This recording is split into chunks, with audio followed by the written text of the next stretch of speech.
Hello, everybody. Welcome to the June 15th meeting of the Node.js and API Working Group. We'll do our regular agenda today, which means if anybody has any announcements, please share them with us right now. If not, I will share the screen. There it is. This guy. Share. And hello, new tab. Thank you. We go to our milestone.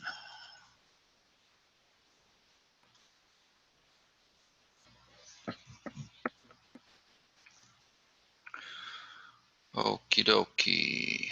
Haha. Let's see, is that in our milestone? Because I see some interesting issues there. Let's see, it's probably in our milestone now. Sorry, Gabriel. There is Kevin on the. Aha, sweet, sweet. He did make it. Excellent. Yeah. Excellent. Hey, Kevin. Or I should say, hey, Kevin, now that you're in the list. That's where we just opened the milestone. You didn't miss much. Okay, so next, Node add-on API release. How are we doing with that? Just open the issue. Okay, so yes, exactly, yes, for that. I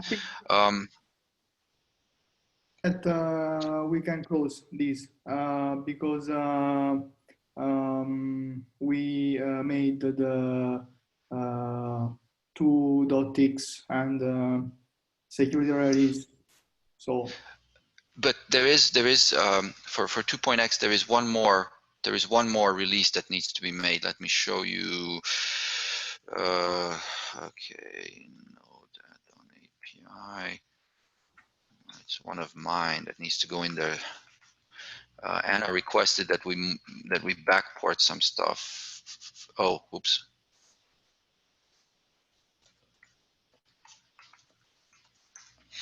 This one. What? Oh. Yeah, it's the link. So. Node.js. Node.js. There we go. Yes. What? Get a Node.js Node add-on API. Oh, there's no Node. Can I type this morning? All right. So yeah, this guy. Oh, okay. I missed it. Sorry. So yeah, so for this guy, we'll need one more release of 2.x. So now that we have a good procedure, and yeah, okay. So the tests don't pass on 14.x, but then again, 2.x didn't support 14.x anyway. So if somebody needs it, then it works from 8, and the tests do pass on 8, 10, and 12. So for whatever 2.x supported, it's good. What do you think? Do we need some matrix on Node add-on API documentation? For support. Yeah, for the support. Yeah, Node version. Yeah. Well, that's a good question, right? Because I mean, so the thing is, like the tests they don't pass with 14, but that's only our tests, right? Like if you build your add-on with 2.0, right, and you build it against 10, chances are it will still work against 14, right? Because I mean it is ABI stable, right? Yeah. So then the question becomes like, do we create the matrix based on our tests? Because that would be very, very conservative if we did, right? So and also we don't normally support 2.x releases. Like unlike Node, we don't have like different release lines. We do this as like a one-off. Like we did a security release because that's pretty important, and this was a request, so we do it. But we don't automatically backport things, right? Like Node does. So I don't know if that we need to do that, because we'll make this release. I mean, if this becomes a regular thing, then we can start thinking about that. But I don't think this is regular, right? Like we're just going to have 2 more 2.x releases and that's it. And one of them is already out. So we're going to have 1 more and that's it. We're going to just keep working on 3, right? And moving forward. So I'm not sure that we need to, because maintaining that matrix is a task, right? And it takes time. So Yeah. I don't know personally if we should do that. If this becomes serious and we're going to start having release lines, then definitely, but not before, I think, right? What do you think? Yeah, okay. So yeah, I agree with your point of view. Yeah, it's It's a good idea, but I don't know if that we need it for now, right? yeah, it's a lazy approach. If it will become necessary, we Exactly. yeah we can document this, and otherwise we can continue like always. So Yep. okay. Yep. Okay, yeah. So this is the one PR that still needs to go to 2.x. I think that's what this talks about. Wait, 689. Does that happen to be? No, that's 723. What is this? Next release. Oh yeah. Okay. So I think back is the way to go. All right. Transfer an API tutorials into the OpenJS Foundation. Jim, please give us an update. We were Yeah, doing really well. I was, and this week it got no attention this week. So Okay. All right. No worries. it's just one of those weeks. Yep. It happens. No worries. And it's already looking very good. So Yeah, thank you. there's now I open this in a new tab. So then tracking issue for modules we've noticed are ported. I don't know. Has there been any activity? I don't believe so.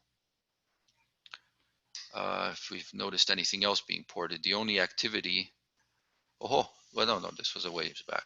Yeah, the only activity that I've noticed is that we're doing rather well on downloads. Yeah, I think that we are on 1 million download per weeks, I think. We're past that. We're 1.2 Yeah. million. Okay. So Yeah. that's really good. Yeah. Yeah. Maybe we Really can. good adoption. Yeah. Yeah. Okay, so doing well. No complaints there, I guess. So then, let's see. Okay, burn down list of issues raised by module owners. So then that means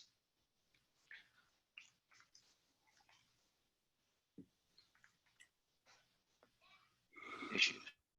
See if we have any. Okay, type raise not an instance of type error. Okay, that's a new one.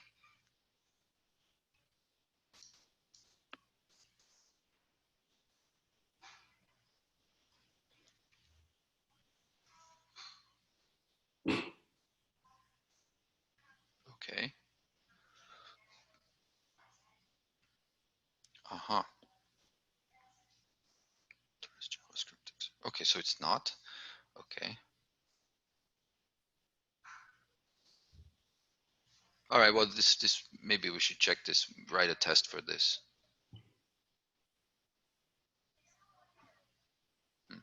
Okay, well, this is the only new issue in the Yeah. Node on API repo, and okay, now check the core repo. I saw a little bit of activity there, mostly docs, if I remember correctly. Okay, Node.js, And Node. we. Yeah, we have the issue 21961.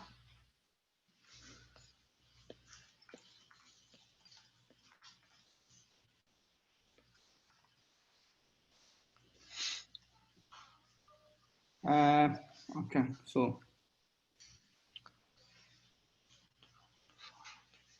Oh, this is a fairly old issue. Yeah, but yesterday I saw something pass on the email, and today, yeah, they pinged us, and even if Michael. So what I understood Okay. is that you cannot use the dash in the name of the native module. No, Yeah. so I cannot call native dash add-on. Okay, Yeah. but there is the reporter here. What say that he used CMake.js and he can do this. Yes. Yes. And my opinion is that it's a limitation of Node.js. Uh, Yeah. So okay, this is actually not that big of an issue. Like, um, so you know, the file name. Yeah. I mean, we have a lot of examples where you just have like addon.cc, right? And then the name of the add-on is something else, right? So yeah. I mean, it's not that strong, right? The module name must match the file name of the final binary. Eh, yeah. Oh, So the only reason that this is an issue at all is that you know, we have this macro, what is it, nappy module init, I think, in core. I don't know if we have the init macro in Node.js API, but basically um, it becomes confusing if you have, if in your binding.jip you had the name of the target is X, and then in your binding you use like a nappy module or Node API module, and then that macro takes two arguments, right? It takes the name of the module and like the init function, right? And so so if you specify the name of the module, now you have to specify it in two places. You have to give it the target name in the binding JIP, and you have to give it again in your source code, right? When you pass it to the Node API module or nappy module macro, right? And so you have an opportunity to specify two different names there, right? In the so yeah, if I remember correctly, with nappy module, um, yeah, you still cannot pass underscore even if you I'm sorry, you still cannot pass dash even if you use nappy module, because the string that you pass is being used as a prefix for a function name. So a function name is being assembled using the identifier that you give. So you cannot have a minus in a function name. And so the reason that nappy add-on init exists at all is to avoid this, and because normally you would say like nappy module or Node API module bracket Node JIP module name comma init function, right? Because Node JIP module name would always match the name of the target that you specified in the binding JIP. yeah. So so yeah, excuse me. So you always No, have this problem that you cannot put dashes in the name. So I'm not sure how much of an issue this is. It's the fact, you know. Uh, if I under if I understand correctly, is that the module name in the node module macro, that it's not used in, let's say, external add-ons, and but the module name used for that node built-in modules, that that's what the macro was intended to use, since we have to find the exact building module in Node Core, and so basically, I believe I'm not sure if it's designed to be designed to be aligned with the internal module. So I I didn't find any use case in Node Core to use the module name in Node Core. So I believe maybe it's not related to binding.zip, if I understand correctly. Yeah. Yeah, I'm also trying to figure it out because I have to check. I have to check also where in the documentation it says this, because okay, we may want to relax the documentation a little bit, right? Maybe we should say, you know, it should match the file name instead of must match the file name, because you're right. It's not. It's not a requirement. It's not a strong requirement. You can call your module anything you want, right? Except if you want to use the Node.js module name in your code, then you cannot have a module that has dashes, right? But if you just have the target name that has dashes, and then you specify the Node.js module name in your module by hand, right? Using Node NAPI module init or NAPI module. No, sorry, using what is it? Node API module or NAPI module. If you use a different string there, then that's fine. And then the name of the file, like blah blah blah dot node, will be with a dash, and then inside the name of your add-on will be with underscores. That's it. So you can introduce a difference if you wish.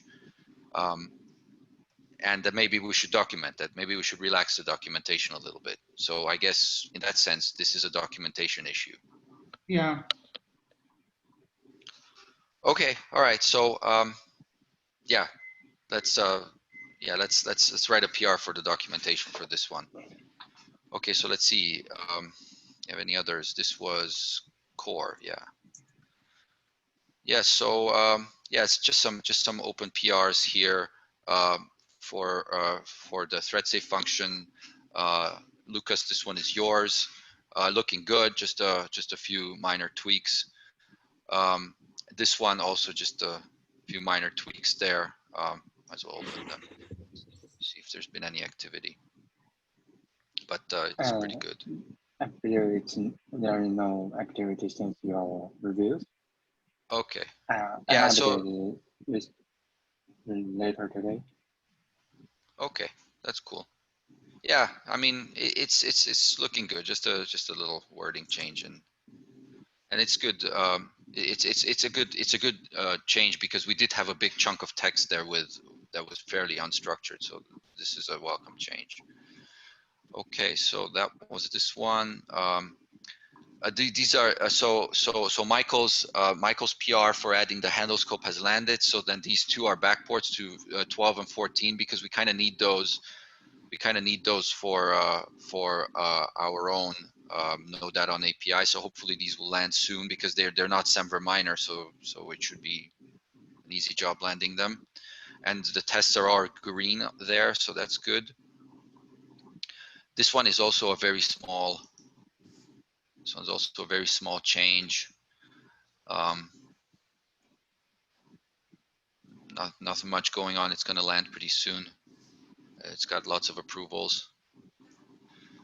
And I do believe that's about it for the major developments in core.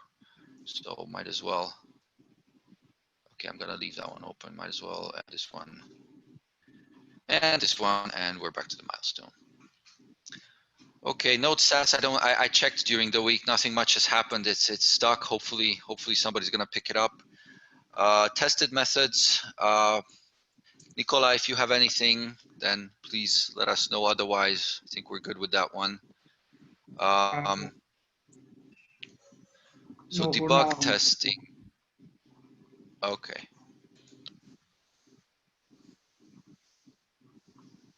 All right. Yeah, I don't know how we're gonna do this, because we don't have a debug build. So this is gonna take some. It's gonna take some CI work, I think, as well. Okay. Workshop proposal.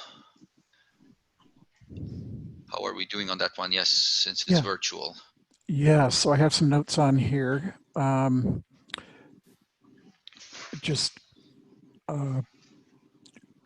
This is going to be virtual. And what I have here is a proposed description. So it's up for review by the team members. I'm open to any input there. Just for people who are not familiar with these workshops, we've been offering these workshops for a couple of years now. And typically the way they work is the members of the team offering the workshop offer some introductory comments. Nicola, what we should do, who's maintaining our slides?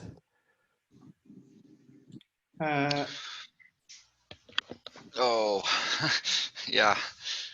Do we know where the slides are? Yes, in a Google Doc. Yeah.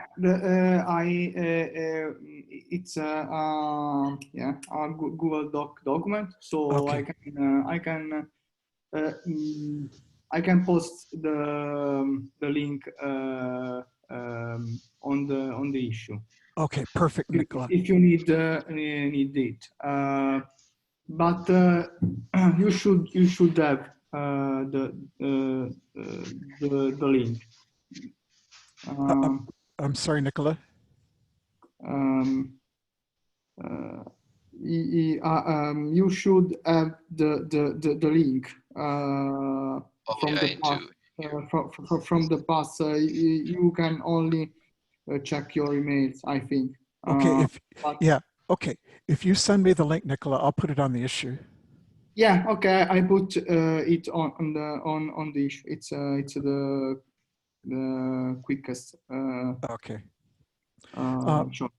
Okay, so getting back to how the workshop works, we go through we split up the slide deck into sections, and then each member of the team offering the workshop, we speak to those sections of slides, gives a history. Once we have that up here, everybody can see those slides.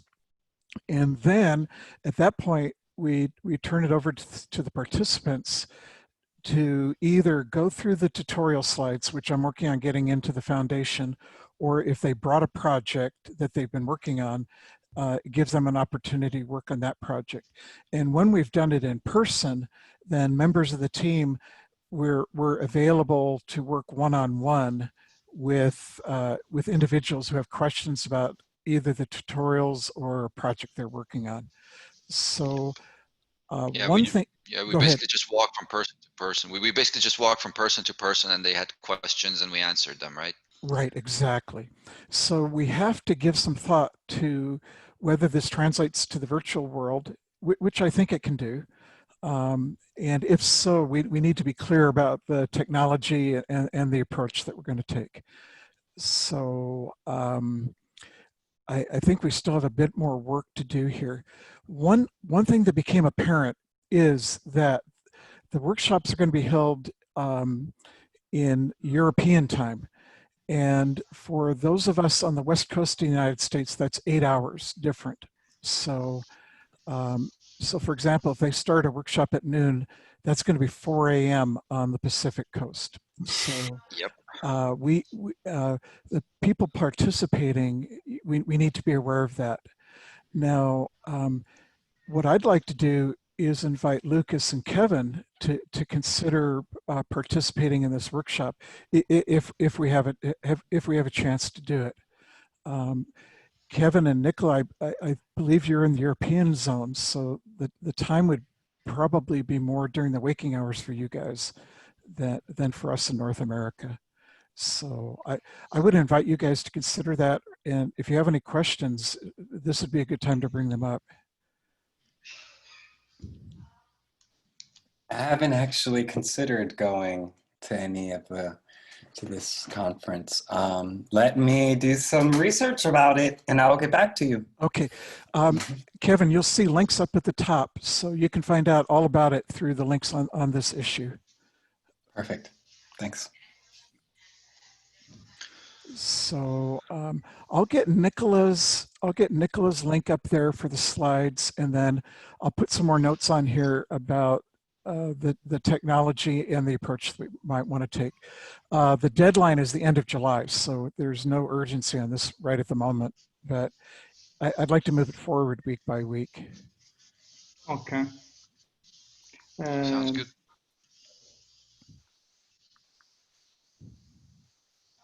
Go ahead, Nicola. No, I'm searching the presentation to put the link. So sorry. Okay, no worries. No worries.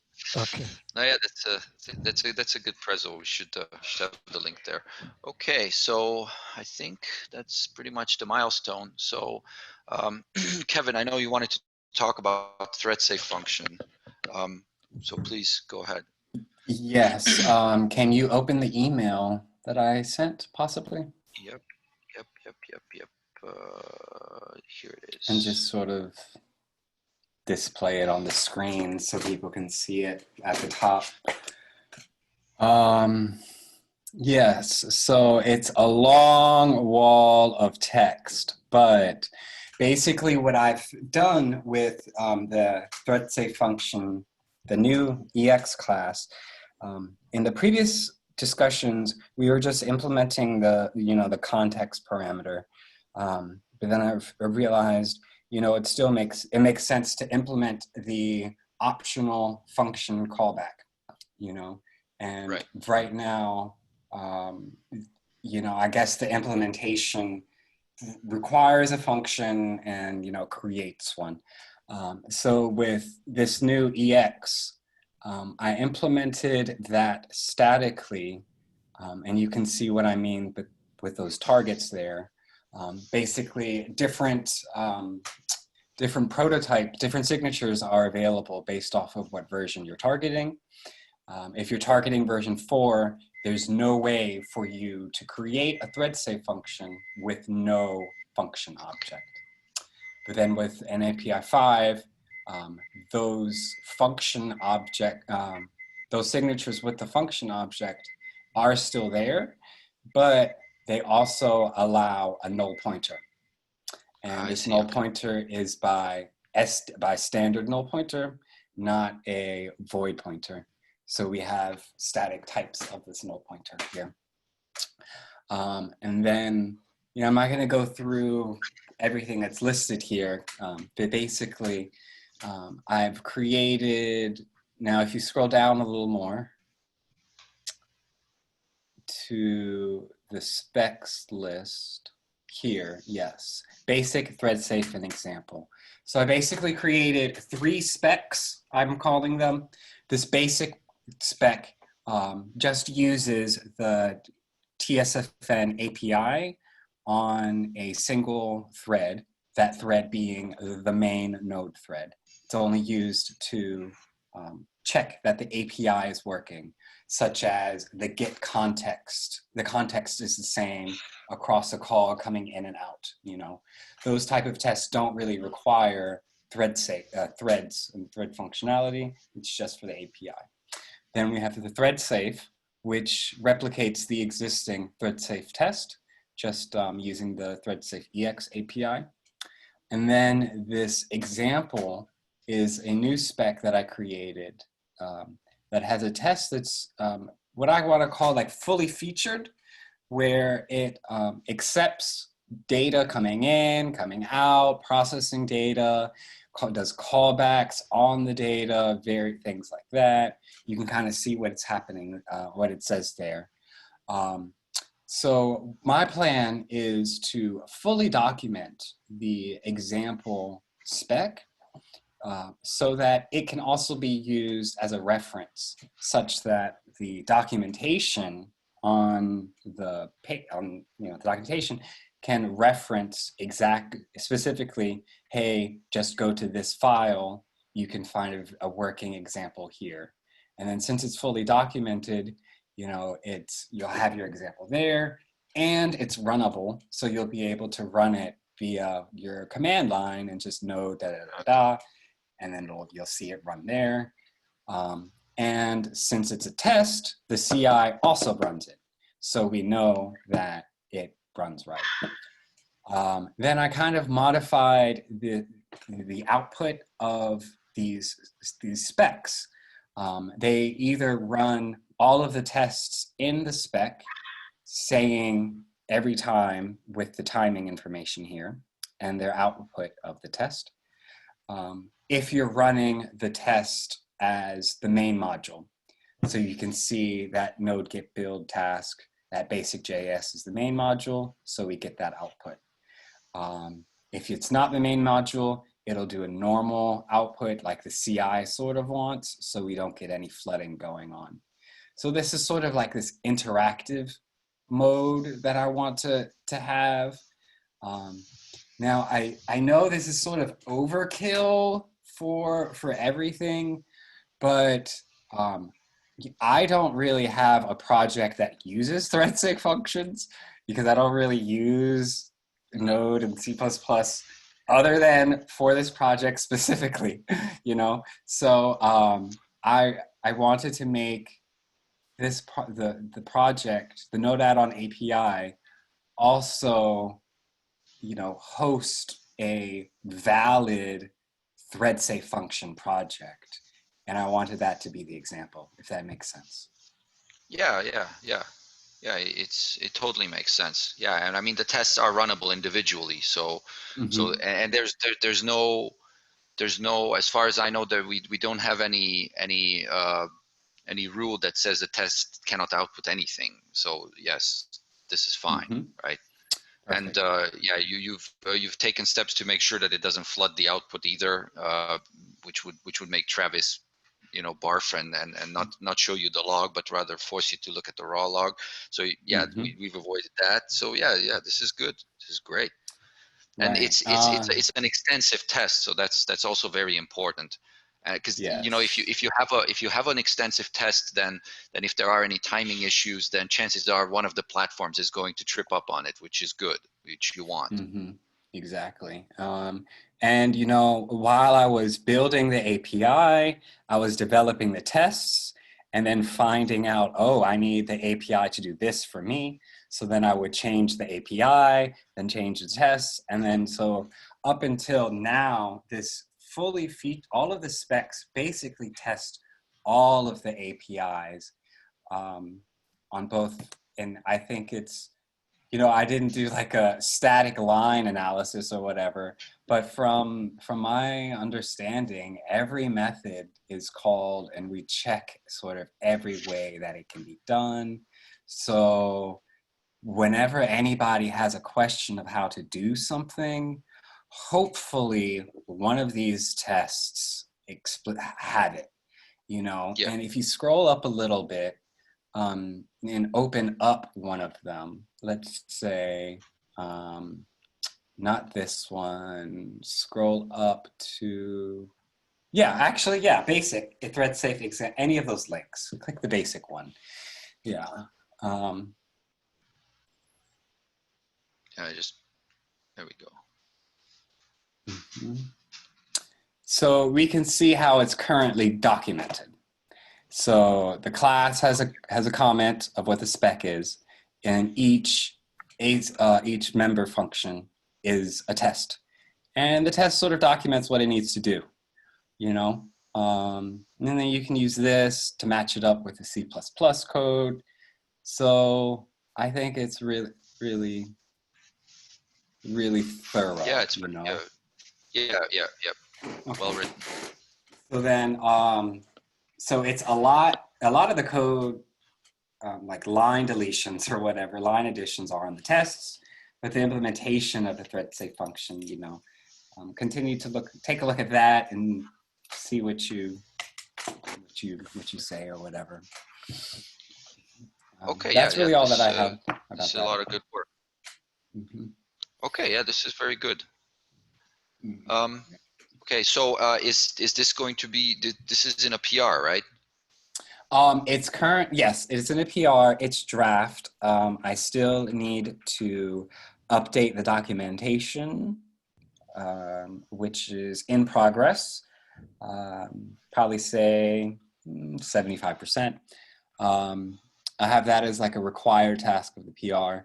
And then I had listed as an optional task of the PR to see if I can still do what I did before with taking the old thread safe function implementation and using the new EX implementation in it to reduce the code. And so those are the next tasks that I have. Okay, sounds good. Sounds good. Mm-hmm. Good work. Yep. Okay, so there was this. Okay, so that basically takes us to the end of our agenda. So if anybody else has any topics, we have 20 minutes to discuss them. So please lay them on. Lucas posted an issue on the Node examples repo. Oh, right. Yes, the examples. Yes.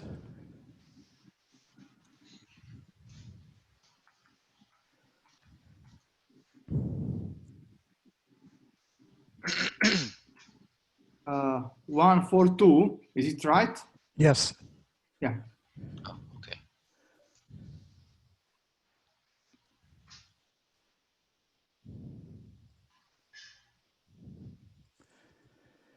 So I looked at this. This has to do with the examples repo, and my understanding is that handle scope is of no purpose in this case, but I just wanted to get the consensus from the group. Yes. Let me see. Yes, because yeah, by the time this executes, the scopes and the scopes will have been established. Yeah. That's true. Yeah. So I remember. I looked in the examples, and in fact, many of the examples have this line of code, this handle scope, right at the very top of the method. And I believe it was simply copied over from the NaN implementation. Yes, that's true. Mm-hmm. We should probably get rid of that because we do have a handle scope before we call that. So this is on. Okay, yeah. I'm just gonna double check, but I'm Okay, like sure. 99.9% sure that we have it. Maybe we should indicate this this condition in NAPI documentation too. Yeah. Yeah. I think we do. It's just these examples are old. We need to update them. Yeah. Okay, this is buffer finalizer. This is thread safe function. No, who are you? Oh, this is module register after thread pool work. So this is the on okay on error thing. This is where it originates, and we use calling to module, and I think calling to module does a very good job of setting up all those. Although no, it doesn't, because we have it right here. So we have the handle scope and we have the callback scope right here. So we're good. Yeah, we don't need it anywhere. So it's good that this was brought up. Okay. So should this example include that too? Let me actually let me mention them. So maybe we need to update the other examples that uses these. Okay. Yeah. I'm happy to do that because I'm in that right now with the Gatsby stuff. Okay. Sure. Yeah, that'd be great. Okay.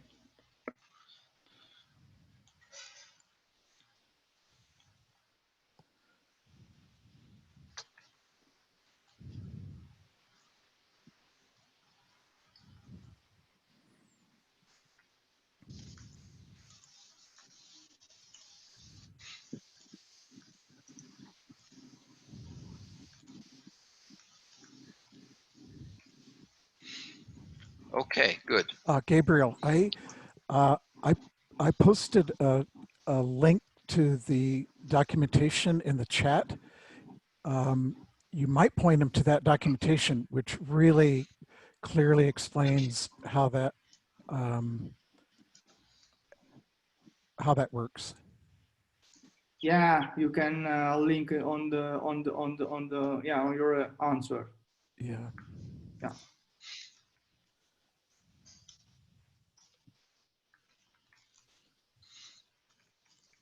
There we go. Yeah. Because that, All right. that article is very lucid. Okay, sounds like a plan. Okay, so you got this, Jim, then, right? Yeah, I will do it. I will remove all of the superfluous handle scopes. Okay, so I just realized that.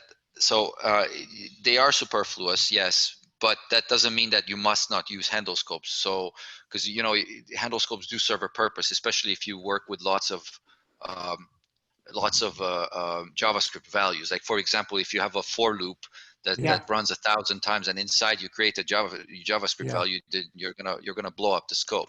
Yeah. So they do still serve a purpose, but you don't have to have them, or else your code will crash. That is no longer true. So I Yeah. don't know if I don't know if you can make the point so finely that Mhm. that you make that difference. You need not, because I think these examples don't do that. Maybe Right. we should have an example that illustrates when it is a good idea to use scopes, although Yeah. not required. So, That but that's a different documentation, topic. if you follow that documentation link, it's got a really good example in there. Okay. Okay, so good. So then that's the point that needs to be specified, and the documentation specifies it. So that's Yeah. great. Yeah, Okay. and we have a good code on the test for Node.js API about endoscope use page. Excellent. So yeah. And I just checked out the Node core and API documentation. So there is no indication that we don't have to open new scopes on the root of the functions that will be called by Node core directly. So maybe we can add this statement in the Node core and documentation. Good point. Yeah. I don't know. Yeah, maybe we should make an issue about that, just so we don't forget. Yeah, that would be a good idea.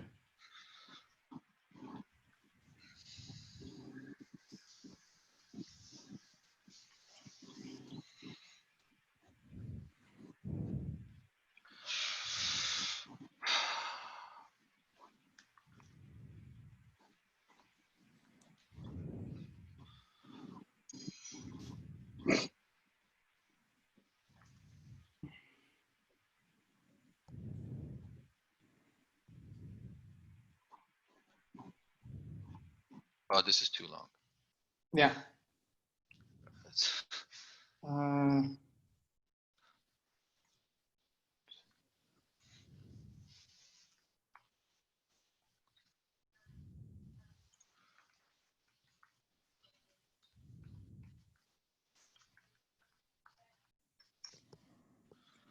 hmm.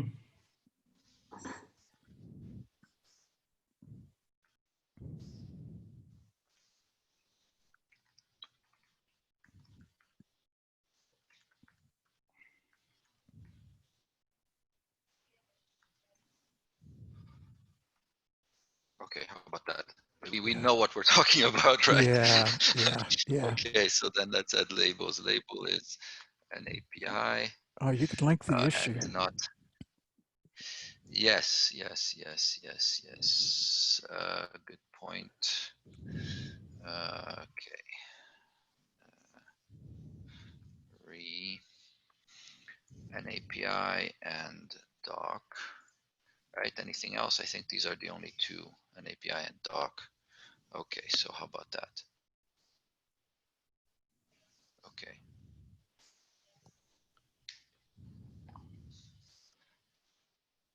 Okay. Well, we are kind of making a commitment here, though, because the handle scopes are always declared outside calling to module. Michael and I, we actually tried to make calling to module such that it declares all necessary scopes, but it turns out that scope usage is fairly targeted. So sometimes you need this scope, sometimes you need that scope, and unifying it all into one call is difficult. So if we do this, then we're kind of saying people might extrapolate to other other callbacks and say, okay, I'm never going to need to declare any scope anymore, Yeah. which may not be true in the future, but it is true, I think, for now. So I think we're safe with this. And besides, it's a good idea to set up a usable environment by the time control passes into the module, rather than expect people to set up their own environment. But we'll see. So far, so good, I would say. Yeah. And I think it's worth making this documentation update. Yeah. Okay, this was a good one. So yeah, there's let me see. Since we're talking about this, yeah, this is something that I was hoping to discuss, because these examples, the object wrap examples that we have, a lot of them declare this wrapper. So they basically, these are the NAPI core examples. They accept this optional return value from NAPI wrap, and they store it as a persistent reference, but then they do absolutely nothing with it. This is just to illustrate that you know the JavaScript object and the native object are very tightly coupled when you use wrapping. So you can always access the JavaScript object from the native object, and vice versa. But the problem is that this code never does, and it also causes us to have to remember the environment, which we sort of discourage in our documentation. Like, don't store the environment if you don't have to. So I'm thinking maybe we should remove this this wrapper from the native objects. So I'm fishing for opinions. So please lay them on me. Yeah, I think I did a Git history, and this has been this way from the very beginning. So the example was submitted this way. it would be interesting to look at the NaN implementation and see if it's like a direct translation. Good point. Yeah. Yeah, I'm gonna write it down. That's what I found with the handle scopes, is that it was just a direct translation. Like, there's a handle scope in the NaN, we need a handle scope in the NAPI.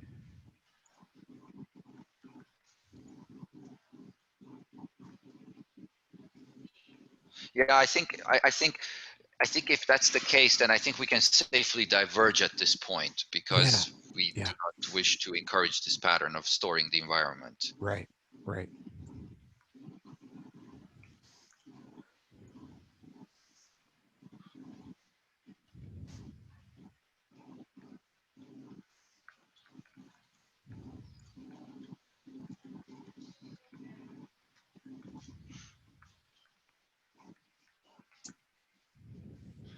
Okay, good.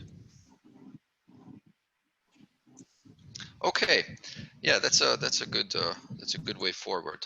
Yeah. Okay. I have some questions if we're almost finished. They're just general API questions, and I have no idea where to look, so I'm just going to ask here. First, what is the behavior, if it's defined at all, if you return from your add-on, you return to Node a promise, but the deferred, which the promise is created on, that deferred gets destructed. So basically a broken promise type situation. You know, in native, in C++, you know, if you do futures and promises and your future promise gets garbage destructed or something, you'll get this broken promise exception. But when I was doing my tests, you know, I was accidentally deleting my my deferreds, and basically just everything kind of just stopped, you know. But I don't know really what was happening. So then, okay, because I know we have this NAPI deferred internally, and if I remember correctly, the NAPI deferred is tantamount to a persistent reference to the promise. And in fact, internally, the deferred and the promise in V8, they are the same object. So then what that means in V8 is that so the life cycle is tied basically. When the promise gets garbage collected on the JavaScript side, so does the deferred. If I remember correctly, it's been a while since I've done this, but of course we in Node add-on API we wrap the deferred into an object, right, which has its own life cycle, right? So so if you delete that object, I think the deferred itself doesn't get deleted because the life cycle of the deferred is tied to the JavaScript object. So the nappy deferred instance that you get from core remains intact, I'm pretty sure. And so, but because you deleted it on the C++ side, and if you wrote your code correctly, you don't refer to it afterwards, then basically the promise is never resolved, which is why it might hang. That's my. This is not tested in any way, right? I just. Well, this is the only logical thing that comes to mind. Yeah. Well, what I did was just for a quick test, you know, the existing promise test that we have that either rejects or resolves a promise, I made a new method that's broken promise that returns the promise, but and then the deferred that's created on the local temporary stack of the function. You know, once a function exits, the deferred goes away. And what I saw was like what ended up happening is the process ended. Like what I was doing was I was trying to do a an await on that promise. And the process would just end. And what I was using was node print to like print the value, right? And then it would print undefined. So I don't know. For the promise? Yes, or no, it would print undefined as the result of node evaluating my text, my command line script. It was saying that was resulting as undefined, even though my script was awaiting on the promise. Okay. So, this is right. I see. So it should have hung.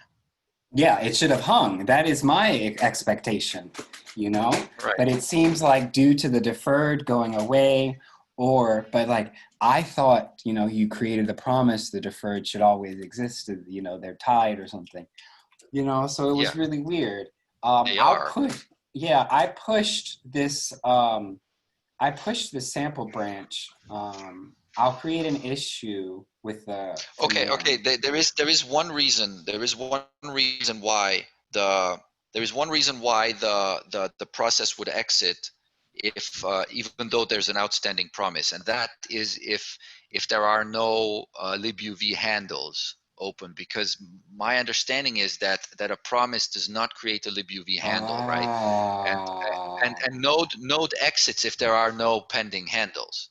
So if there's no outstanding work, it quits. That makes sense. Whether or not the promise is resolved. Right, because it doesn't know that there's any work to resolve the promise, so it quits. That makes that makes 100%. Then it's not an issue, really. Okay. Yeah. Thanks. Yeah. Then the second thing that I had was, I guess this is just overall in the Node, the Node add-on API source code. We don't use smart pointers. We use a lot of new and delete. Is that something that we are okay with, something that we should address, or what is the thought? Because I just wanted to I showed my C++ friend my PR, and the first thing he said was, wow, this is C++, are you using new and delete? What's going on? So kind of wondering about that. So if I remember correctly, our news and deletes, a lot of them are for callback data, correct? You looked at it more recently than I.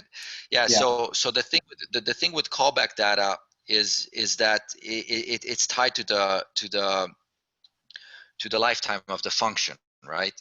So whereas, you know, I mean, yes, we could store it. Well, no, but where would you store it as a smart pointer, right? Like where Um, where on which what I would you would think, declare it? what I would think is like in the local function, you can create a unique pointer, and then you pass to the callee the release of the pointer, and that way the caller doesn't have anything, and the callee is now in ownership of that object that was now created. Sorry, you cut out. Are you? Oh, there you Ah, yes. So the caller creates a unique pointer on this object and then passes it to the callee as pointer.release, you know, so that the callee is now in ownership are. of, Oh, okay. yeah. Oh, And okay, okay, okay. But I mean uh-huh. that's essentially the same as you though at that point, isn't it? Well, it's the thing with like, if you use new and delete, but you have a exception somewhere in your code, the new and delete won't, your delete won't run properly. But if you Oh, I use the see. I see unique what you mean. I see. pointer, Okay. Yeah. yeah, Okay. Okay. Yeah. Yeah. If you sort of bail before you have a chance to release, then it right. releases. So is that an Right. Okay. issue? Is that something that we need to care about at all, really? It's my question. It's a very good question. Yeah. Yeah. We need to see. So basically, if you this applies when you do a new, and then you call into an API, which has a chance of returning a non-OK status, which you will throw as an exception. Correct. If we have if we have that sequence appearing anywhere, then at those places it makes sense to use a smart pointer and then release it upon return. When you Exactly. know everything is okay and you will throw no more exceptions. Yeah, Right. yeah. This You is know, is definitely this is okay. definitely worth checking out. Because I think Yeah, that's what I ended up having to do with in one of my tests or something. Um, because I think it was like a shared pointer for the finalizer data, because the finalizer data was attached to both sort of like the object wrap object as well as being passed to nappy create thread safe function. And what yeah, I needed is, since it's shared across those two things, when the object wrap destructs, I wanted to clean up the threads also, you know, so we don't have right. any dangling threads. So in this scenario, I was able to use shared pointers as a data type for my finalizer data, which is, you know, a void star underlying type. So it is definitely possible. I just don't know if it's worthwhile or whatever.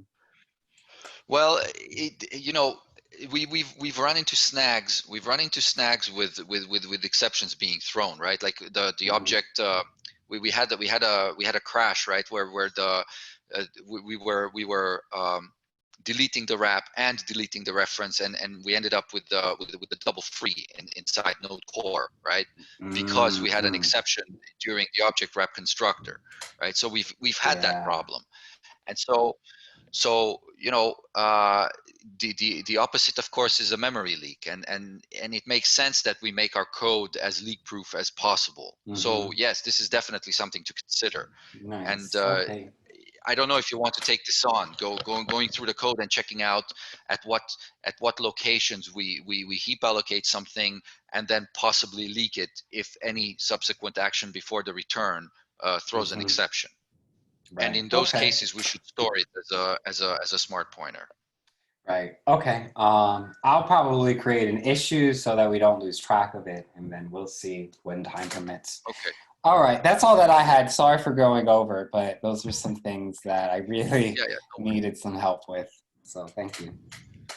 Okay. So, yeah, I guess we're over anyway. So let's just keep going Oh, and talk next week. I will not Sorry. Go be, ahead. I'm sorry to interrupt, Gabriel. I will not be able to be on the call next week. Okay. All right. 2 Okay. weeks then. See you All then. right. All right. Okay, guys. Ciao. Thanks, guys. Bye. Bye. Bye. Yep. Talk to you later. Bye. Bye.